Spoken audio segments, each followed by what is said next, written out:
What up, brothers? Welcome back to Throwing Hands. It's me. It's Toby. Not much happened. Not much Yeah, happened, Toby. yeah, it's kind of a boring event. The main event was lackluster. It's just, as expected, I would say. As expected, but we still have things to review. Yeah, We're it'll be clearly short BSing, probably. guys. We're clearly BSing. We're being quite facetious. Lots happened. We're gonna go over. We're just gonna Mike Diamond's got to go. Cut him Yeah, immediately. Cut yeah. him. All right, that's all we need to say. Uh, Hack Prass versus Quinones. Good. This was a fun fight to watch, man. Quinones was blasting those leg kicks the whole fight. I can't believe Hack Prass was standing at the end of that. But Hack Prass came away with the win. And Hack Prass's boxing looked very crisp. That's the one thing I noticed. Yeah, this was if Cop and Dos Santos didn't happen, this would have been fight of the night for sure. Yeah, just one thing quickly about Blood Diamond, man. For a guy who they say, oh, he's got like thousands of kickboxing fights. Oh my God, he's one of the most experienced kickboxers ever. His kickboxing sucks. I mean, he is not good on the feet. Like on the feet, he looked horrible. He's pretty much only got like a lean back head kick, like a left head kick with his lead leg. His straight punches are awful. I mean, I don't know. This guy seems his defense is trash. I mean, he just seems very overrated. He always seems like I don't know, man. I was very disappointed in Blood Diamond, but I was not disappointed in Landon Quinones, who did much better than I thought he would. I mean, I thought Nazareth would kind of steamroll him. Nazareth's a very experienced guy in the UFC, good boxer, good takedowns. Quinones, yeah, he beat up those legs, man. He was hanging with him in the striking exchanges too, like with the hands. I thought his hands looked pretty good. The whole fight was very close. I thought it was a pretty clear decision for Nazareth, but it was close. I mean, Same. each round was contested. But yeah, Nazareth, his leg was damaged badly, but he was able to land a lot of shots to the head. He was able to just keep pressuring forward. I thought it was I forget who his coach is. Is it Faraz Sahabi? Is his Let me head see. coach? I'll look up his team right now. But yeah, I think Um, I think he was saying that he needs to when he's at range, stay unorthodox, and then once he gets into the pocket, switch to southpaw. And I thought that was pretty good advice from Zahabi, if that's who I believe that's who it was. yeah, But Zahabi is his coach. But yeah, he did a good job of that. And he landed that it kind of like the Poirier combo, where you just you switch stances and then you throw that what was your rear hand, which is now your lead hand. But I thought Mhm. he did good. Yeah, I did too. Bro, to be honest, I just want to get to the main card. I'm not gonna lie. Oh well, dude, we gotta talk about Jack Jenkins, man. Poor Oh, that Jack arm. Jenkins. Oh, the arm, bro. Oh man. Hey, but Chepe, dude, I'm a Jeff, huge I fan of like this Chepe. guy. Yeah, Chepe's awesome. That first round was a little rough. Jack Jenkins landing those leg kicks as we expected. I mean, he's a good fighter. I think Jack Jenkins has a really solid future in the UFC. He's powerful. He's got good cardio, and he's got decent grappling. But man, Chepe is just tough, dude. He took Jack Jenkins' best shots to the leg and to the head. He just kept pressuring forward, and he implemented a good game plan. I mean, when he realized that at distance he was losing the fight, he realized that he had to get inside, make it dirty, get in the clinch. He landed a lot of good knees to the thigh, which a lot of people will kind of discount that as like, oh, whatever. But those knees to the thigh will slow you down for sure. And I'm not saying that contributed to the end of the fight or anything, but I think it did serve to slow down Jack Jenkins, his pressure coming back. And Chepe, he didn't even really land any takedowns. He just got that one tie throw, and Jack Jenkins went to post his arm. And yeah, if you Yeah, saw it, you probably don't want to watch it yeah. again. You don't want to watch it. I don't recommend. And people were saying like on Twitter. I don't take Twitter seriously or anything, guys. But like, oh, something like that shouldn't count. Stop it. He ended the fight. Yeah. Idiots. Yeah, I mean, who initiated the throw? I mean, yeah, it's an unfortunate event, but it's like the Ortega and Yair fight. Like, well, Yair was going for a submission and Ortega was trying to pull his arm out and, he popped his shoulder out. Like that didn't just happen out of nowhere. That happened because Yair was attempting a submission. Exactly. Yeah, we'll talk about Carlos Solberg. Subbed. What was it? A rear naked choke? Yeah. Yep. Okay, yeah. These are two massive light heavyweights. I texted you that. I didn't realize how big these guys were, but Carlos Solberg did show some diversity, I guess. And especially after the he looked gassed in the third, but he found a little bit of a second wind toward the latter half of that round.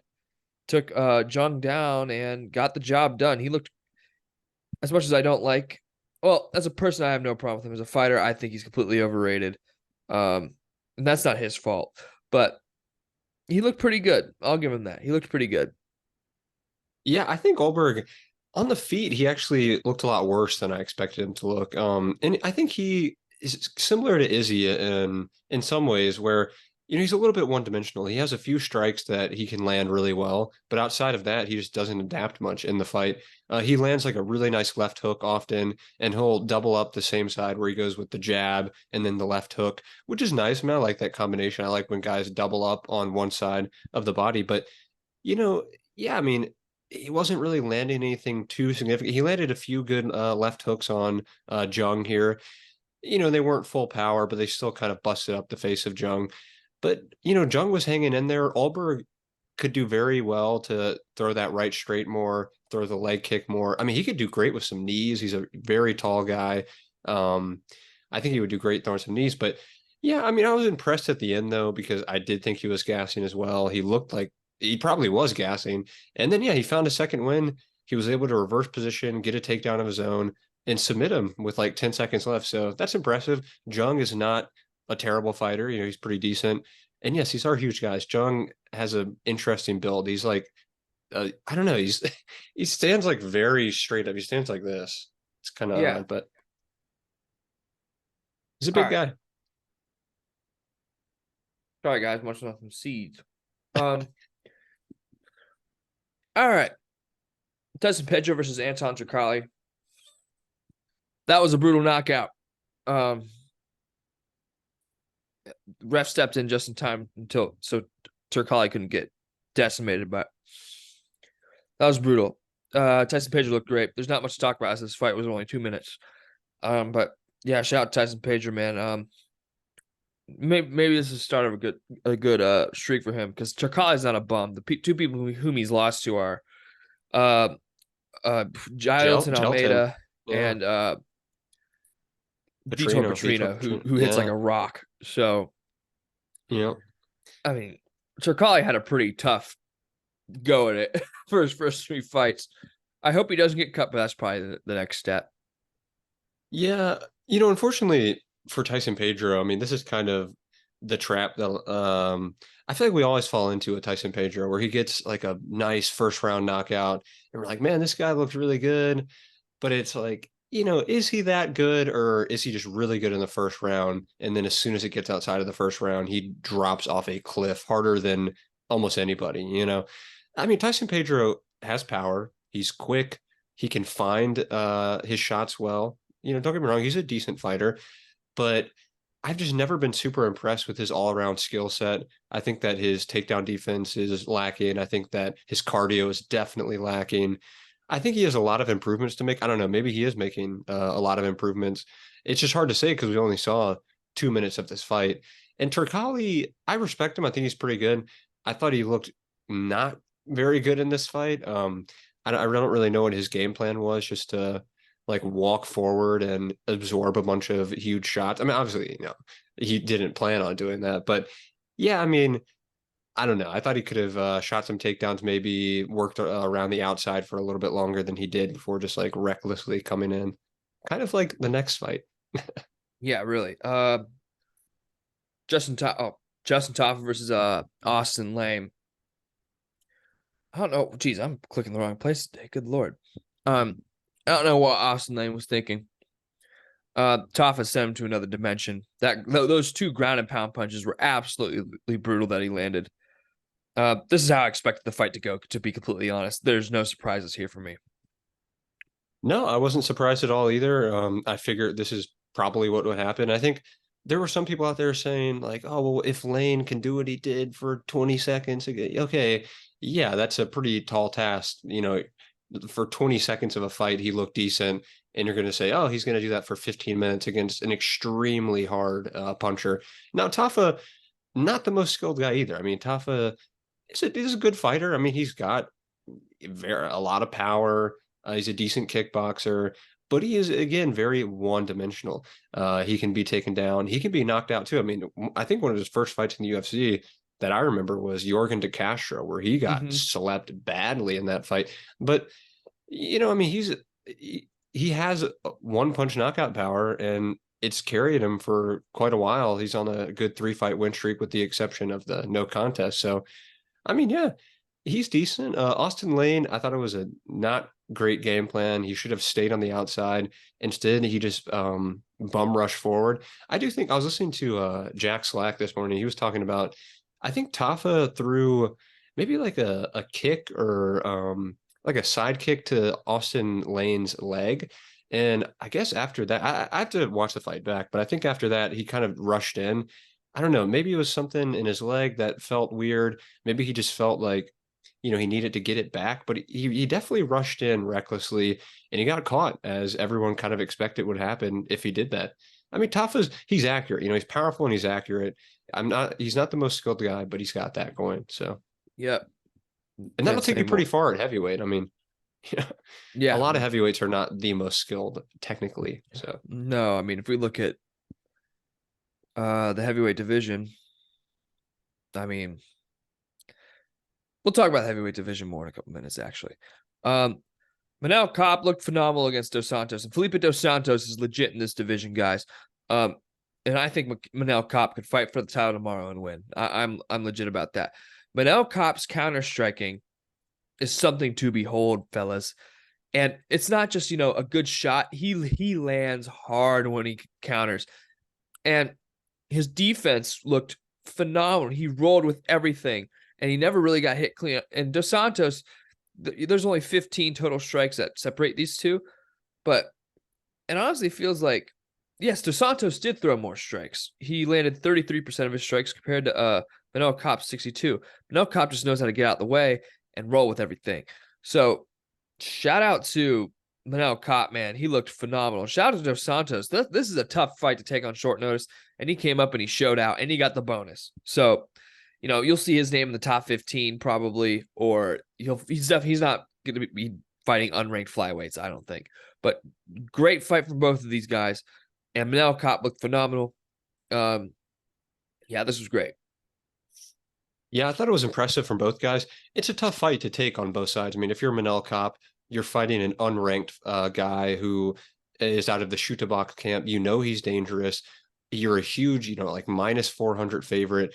You were supposed to fight in a title eliminator, basically, against Kai Kara France, and you're taking on this unranked guy.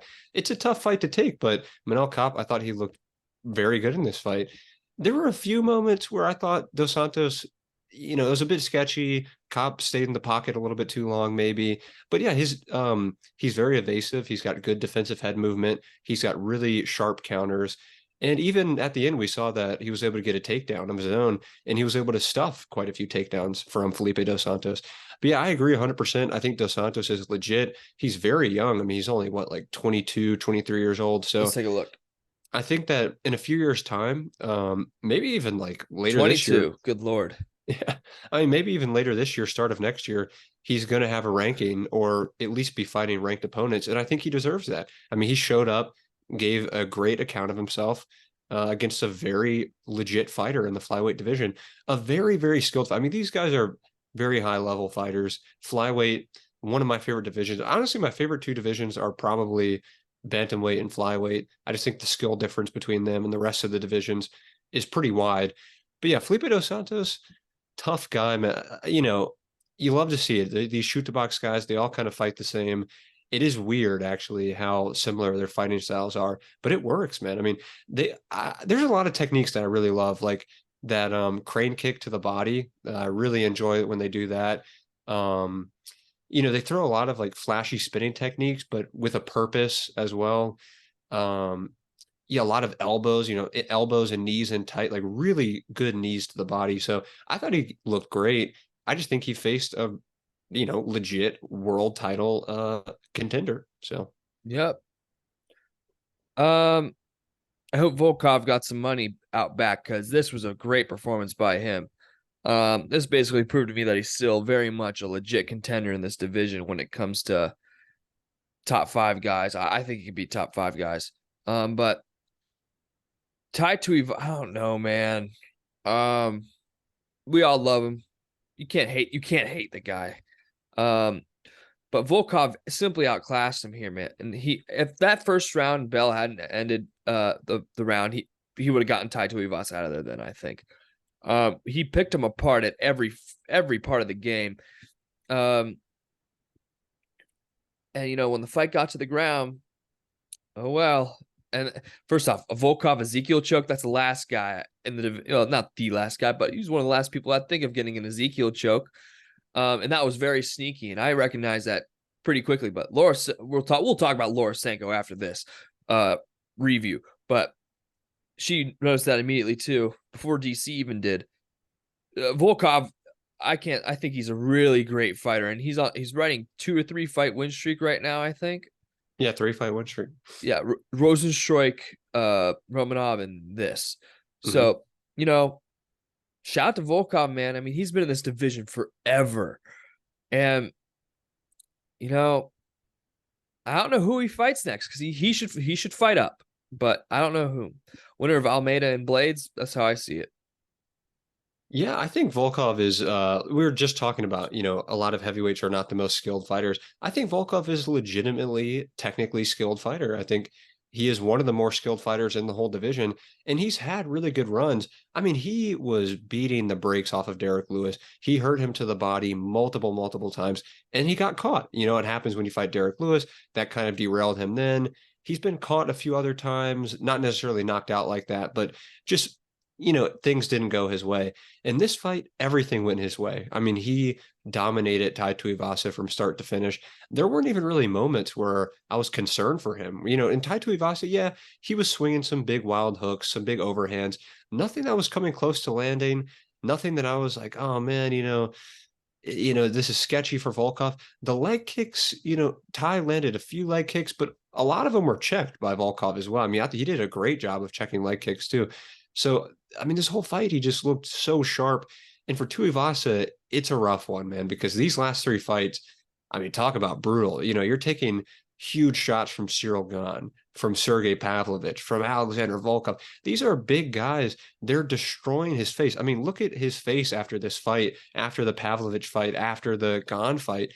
I don't know what. I think he needs to take a break, certainly, but I don't know where he goes from here. And we've seen this happen before. He came to the UFC, had a couple of wins, couple of finishes, and then he lost 3 straight fights. But then he came back and rounded off 5 straight wins. So, he's still young. I think he's on the right side of 30. So take a few months, maybe a year off even, come back, refine your skills. I think he'll do fine. I love Tuivasa.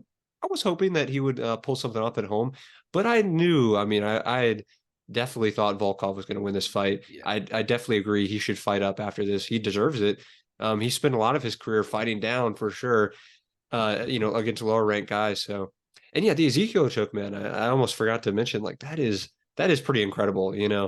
He has a good top game. He's pretty heavy on top, I'm sure. He's a huge guy. And yeah, he's got long arms. So, I mean, hey, it's a good choke to try if you've mounted someone, you've got super long arms, and they don't exactly have good submission defense. So Yeah, and yeah, Volkov looked phenomenal. I've always liked Volkov. I don't know about you, man, but I've always thought he's been a pretty solid fighter. Yeah, Volkov is awesome. And he's active. So, like, especially for a top 10 heavyweight. Tai Tuivasa did take a long break for him. It was from December to September, so that's 8 months.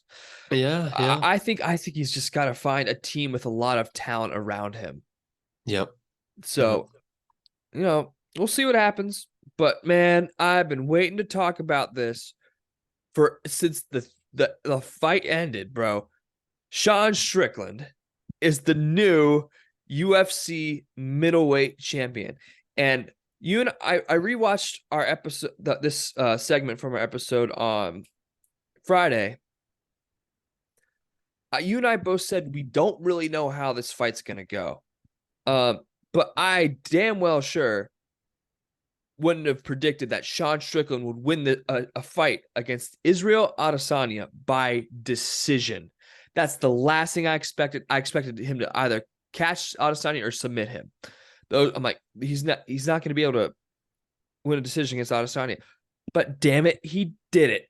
And it was a masterclass. That, it was a toss-up in the first round before Sean Strickland knocked Israel Adesanya down. First time Israel Adesanya has ever been knocked down in any fight, ever. Standing TKO against Pereira, I'm sure Mark Goddard saved him from the Shadow Realm because that left hook was coming down the pipe. But the way Sean Strickland cut off the cage rather than followed Adesanya was phenomenal. Because if you watch the Pereira fight, Strickland was simply following Pereira, and Pereira was just making reads. But everything Adesanya does comes off counters, and Sean Strickland just wouldn't allow him to counter.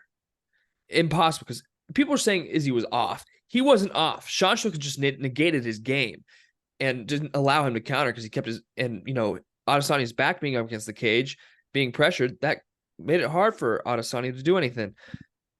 And then, Sean Strickland's defense was on point, stepping out the way of leg kicks, checked almost every single leg kick. I don't know how many, it says he landed 34. There's no way he landed 34th. Most of those were checked.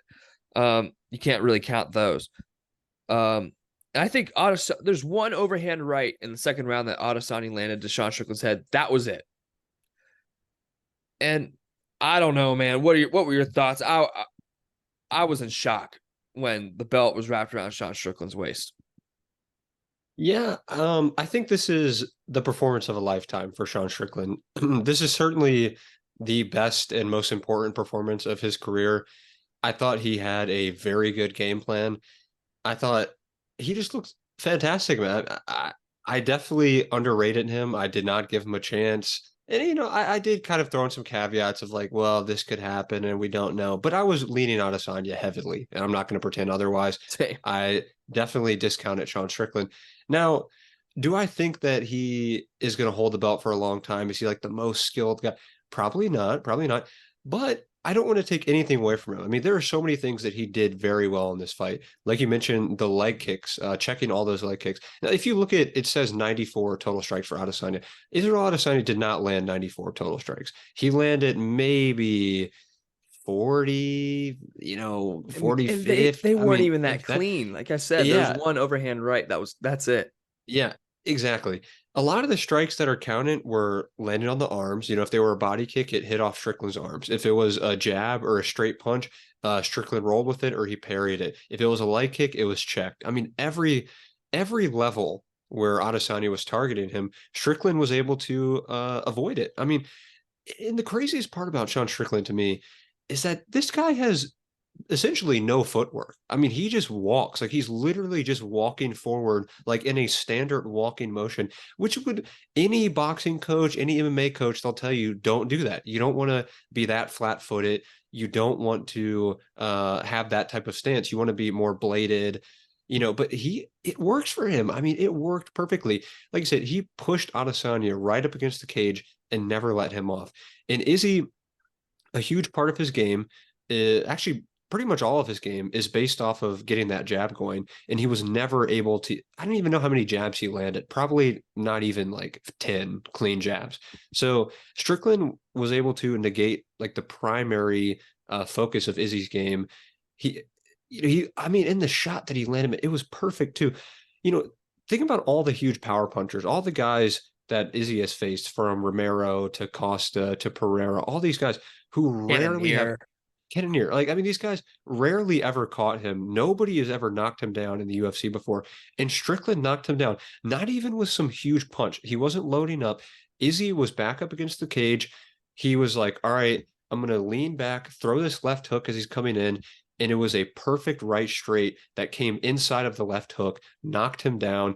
It was very close to finishing that fight. I'm glad they didn't stop the fight because Izzy has a great chin. He has great recoverability. So I was pretty sure that he was going to be able to recover. But when Strickland was just pounding away and Izzy was turned, like this up against the cage, that was insane. I saw that. I was literally in shock. I didn't know what to say, how to react. I was screaming.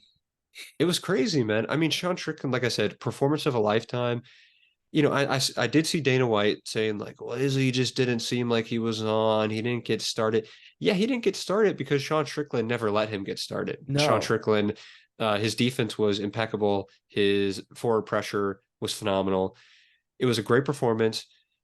I can't take anything away from the guy. I mean, Adesanya, if they run it back, I don't know. I don't want to speculate. I think it's a very interesting fight if you want to do it. I would almost lean towards, Izzy take some time off, maybe win one more and then come back and fight him because this really was like a shockingly bad performance from Izzy, but it was a really good performance from Strickland.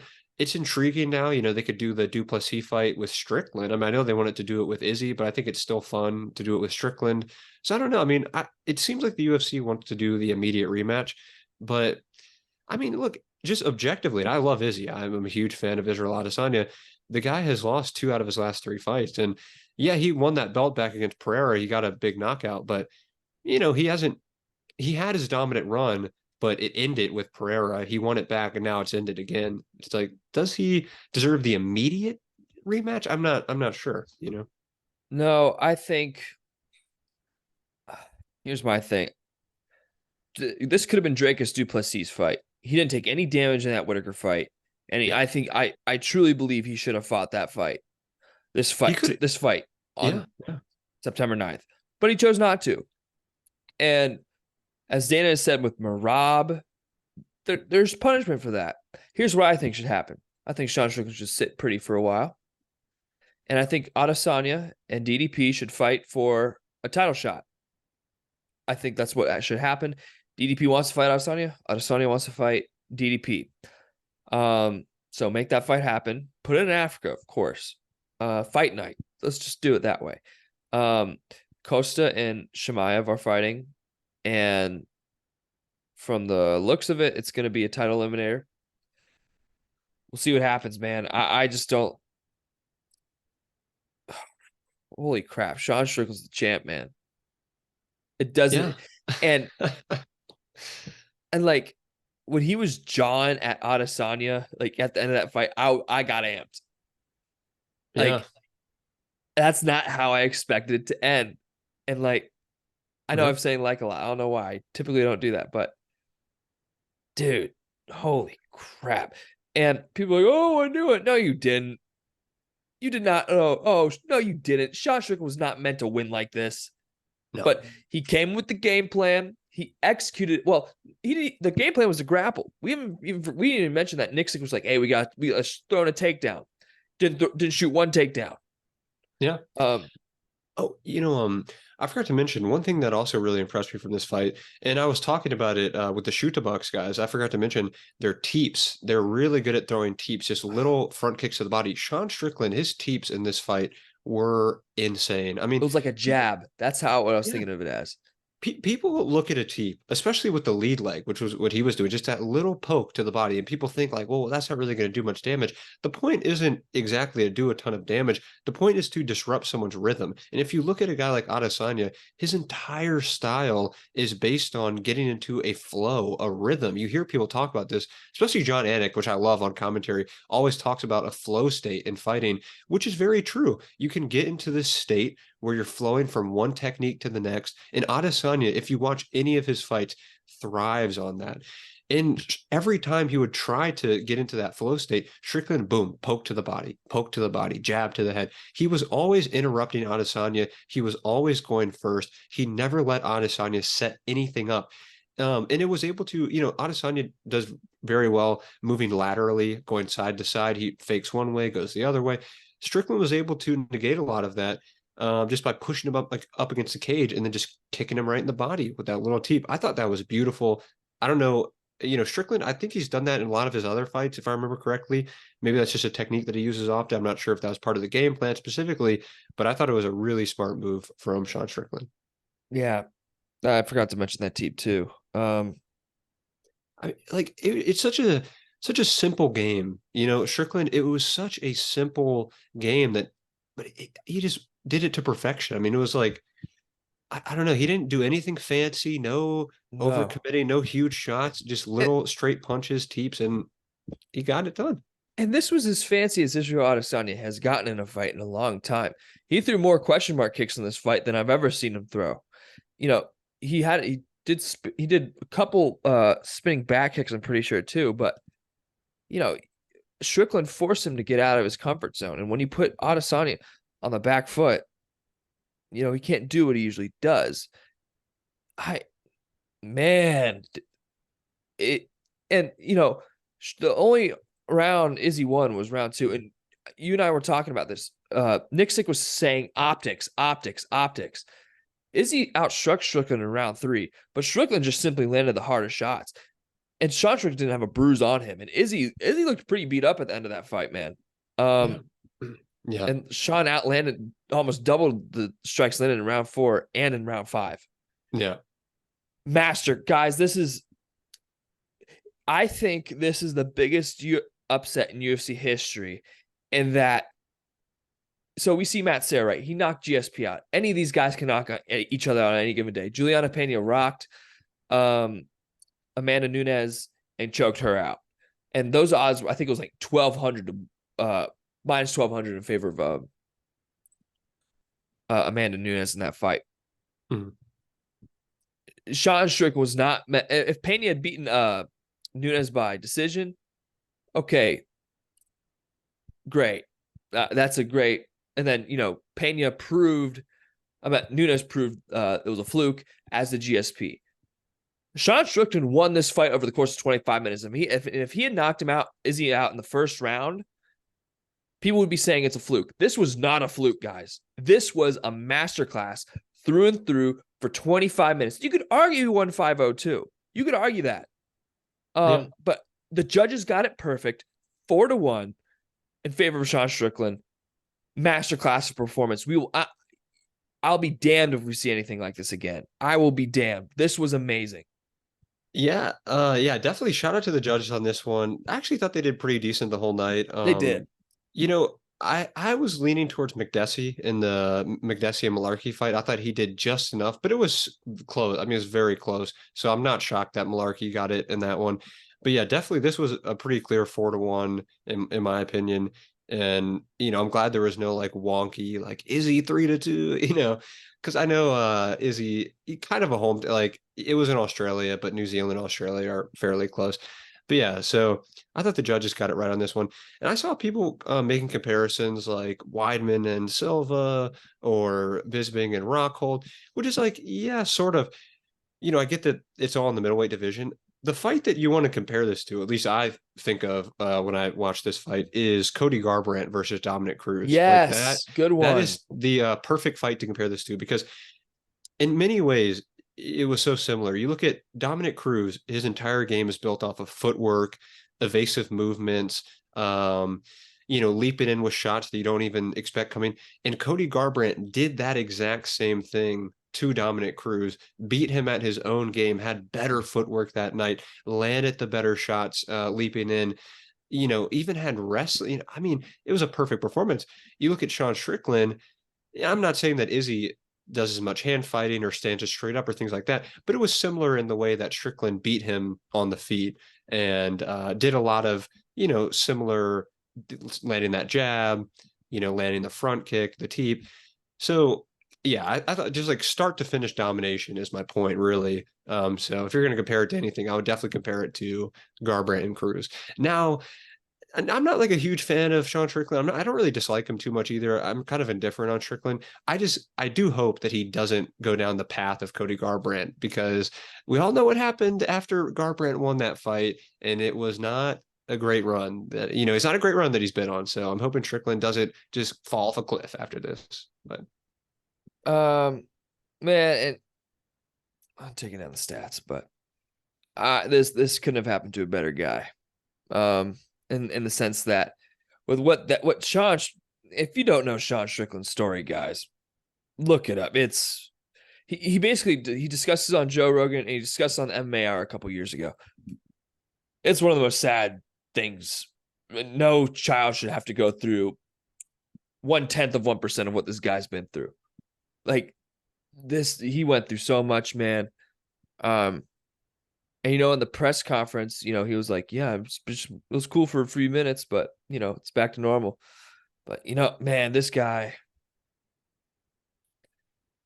I I don't know. I'll just say I got a little emotional when that belt got wrapped around because you can't help but feel good for the guy after what all he's been through, and to beat the second best middleweight of all time in his prime, probably, or maybe at the latter half of it for sure.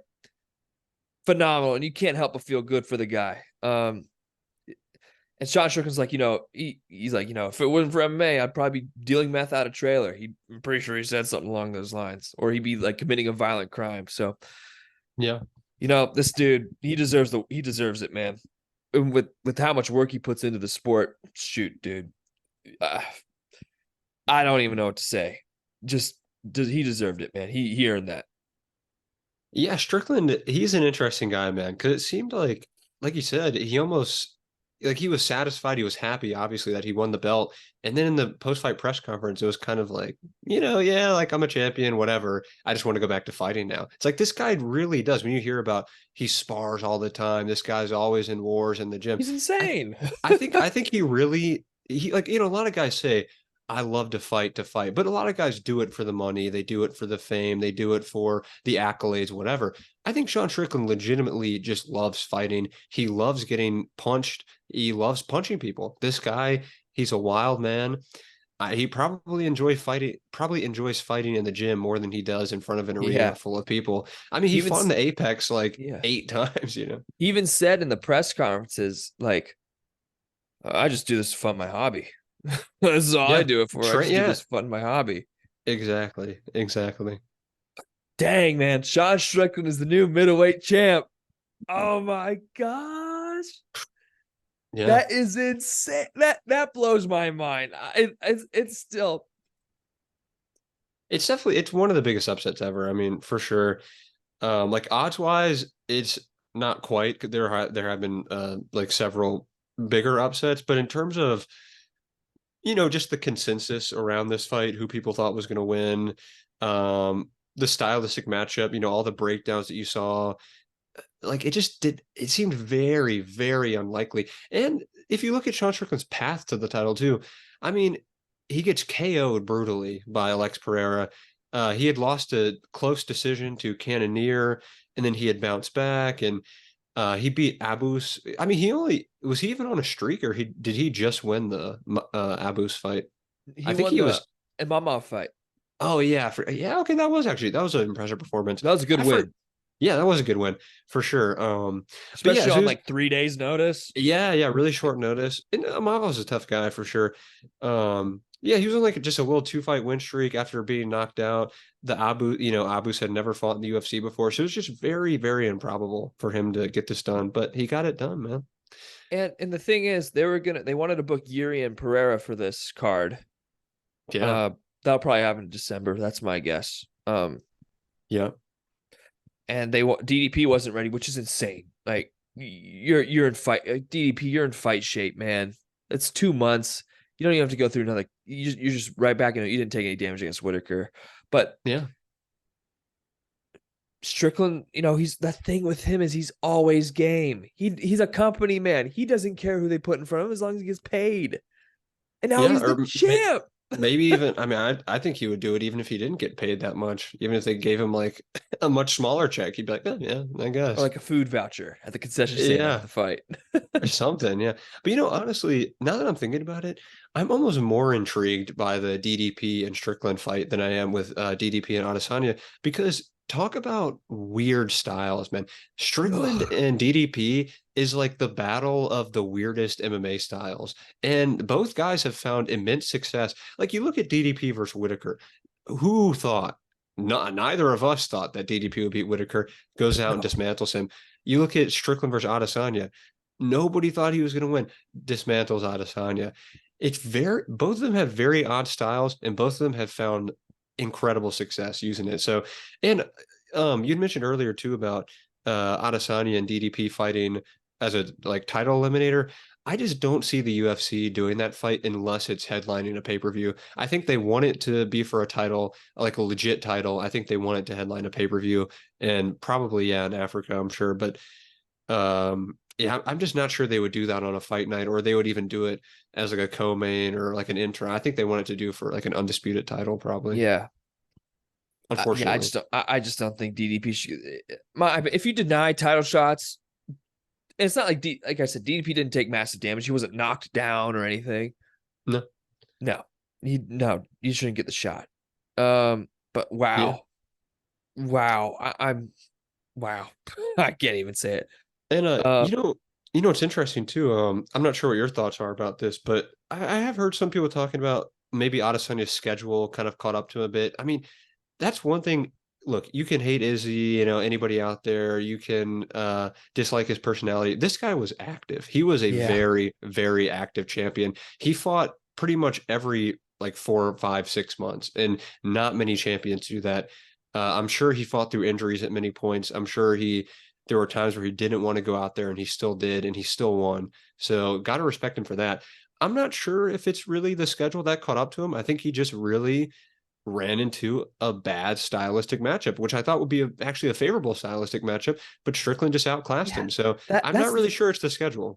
that's the thing. I thought this was gonna be money. If Adesanya was more forward pressing, like I think toward the end of the Strickland Pereira fight, Pereira just said, I'm moving forward, Yeah. and then he just took matters into his own hands. We know what happened there. Mhm. But the thing is, Sean Strickland doesn't budge for anybody with his style. Now, fighting Pereira the way he did, you and I can both agree, not the smartest thing to do with the guy who could put probably any person out on this planet with one punch. Um, but as Dan Hardy, I don't know if you watch Dan Hardy's stuff, but the way he just Yeah. mocks Strickland with that guard, I can't say the word on here, but let's just look at what Dan Hardy calls it, and it shouldn't work. That's the thing. It shouldn't work at all, whatsoever. It shouldn't work. He stands straight up and down. He like you said, he literally just waltzes forward. Yeah. It's a Philly shell, which shouldn't even work in MMA, but it does. It's a Yeah. modified. I think it's a modified Philly shell rather. But shoot, man, Yeah. congrats. Dude, there have been some interesting reactions, like a lot of interesting takes online. I see people saying like Strickland's the best striker in the middleweight division. Strickland's the best striker in the UFC. He's the best. It's like, let's calm down. I mean, yes, that was a very impressive performance. Don't get me wrong. I'm not taking anything away from this guy. But when people are online saying this guy's like Floyd Mayweather, all right, That all was. right, I think people come are on. being a little facetious with Yeah, that. hopefully. But it's like, Hopefully, I don't know, man. There are a lot of people who seem legitimately convinced that Sean Strickland is like the best striker in the entire UFC. And let's not forget, yes, he did get just knocked out by Alex Pereira like 3 fights ago. So they're like, I hate when people get into these arguments anyway, saying like, well, Max Holloway's the best boxer in the UFC or whoever and Dustin Poirier beats the brakes off him. And everyone's like, well, I guess Dustin Poirier is the best boxer. That's not how it works, guys. Like, people have things that they do well. They have good skill sets. Sean Strickland has a very particular skill set, and he does things very well in that skill set. But he has a lot of holes in his game still, and we've seen people exploit them before. So while I am very impressed with what Sean Strickland did, I will always be impressed with that. I think we need to calm down a little we bit need to with pump the the take. brakes. We need to pump the brakes on comparing Sean Strickland to like some of the best boxers of all time. All right, we gotta say this though, bro. The Deshaun Strickland memes have Yeah, been on point ever since Sean Strickland won. That's pretty like good. you and I discussed this last episode. That's the best meme to come out of MMA Twitter. I don't care what anybody says. So I do funny. enjoy the Deshaun Strickland look. And I always love that video of when Chris Curtis has like a blunt behind his ear and it falls out and it just falls like right into Strickland's fingers like this. And it's it's super weird. If anybody has never seen that video, just look up like Sean Strickland catches blunt and it's just falls through the air and he's just like, what? Sean It's super Strickland with the funny. do rag and the henny and the blunt Yeah. behind his ear is the funniest thing ever. Gosh, Or wait, no, oh, sorry. I got that. It was the other way around. Sorry. Strickland dropped the blunt and Chris Curtis caught it. My bad. But still very funny. just wow, man. Um, Obviously nothing much has even been sketched. It's just been This hasn't been boring. It's just this is all we've had to talk about, which is fine. I'm Yeah. cool with this. This is amazing. Like, no, Izzy was. Here's what it was. People play in Izzy's game because Izzy's comfortable with his back along the back of the cage as long as he's not getting pressured. He'll just Mhm. pick you apart and keep running around the cage. But Sean didn't care. Yeah. He didn't care. Yep. That's the And thing, man. I think it almost helped him that he didn't work in the takedowns because, he wasn't like Vittori, where Vittori was pressuring, Costa pressured a bit, but not effectively. I mean, Vittori was shooting for takedowns. Adesanya was able to stuff them. And then once he stuffs them, breaks the grip, he can push out, circle back to the center, and then he can be the one, being aggressive moving forward. Yeah. Strickland didn't shoot any takedowns. There was no moment for Adesanya to use the takedowns to circle back out. So I thought, yeah, I mean, it was very impressive by Sean Strickland, definitely. This is interesting. I don't know if you saw this, but Hussein Ashkabov scratched from UFC Vegas 80 after reported arrest for alleged kidnap, torture, and extortion. Hey man, which event is that? Let's see. I think that's like the one Bobby Green's headlining. Hmm. Um, Dang, UFC. man. Uh, I wonder. This guy seems like he's connected with the mob or something. That sounds I like a. I don't know. So the UFC has canceled Hussein Ashkabov's UFC Vegas 80 fight with Daniel Pineda following a report of his arrest in Thailand on kidnap, torture, and extortion charges after alleging kidnapping an Italian man in Phuket. Oh my gosh. That's Um, yeah. he and his twin brother were arrested in connection. This is from MMA Fighting, by the way, in connection with an alleged home invasion robbery on September 3rd at a villa in the beachside Thai town. Man, what is this guy doing? This is Yeah. this is twice in a week. Um, Yikes. the fight's been canceled. Hey, Uh, what happens in Thailand? You know. Yeah, according to Phuket News, Ashkabov's arrest came after a warrant issued on September 4th that identified he and his twin brother Kasan Ashkabov as one of three Kazakh nationals accused of carrying out the break-in, during which the alleged thieves robbed a man of items believed to be worth 12 million in Thai baht, or approximately $337,881. Among those alleged items were 3 luxury watches, an Apple laptop, and a phone. The the alleged victim's passport and debit cards, etc. Hmm. That is insane. The report states the alleged. I'm sorry, I'm reading this to you guys, but this is insane. The report stated that alleged thieves surprised the Italian man in his sleep and bound and gagged him. Over several hours, they beat him while interrogating him for information.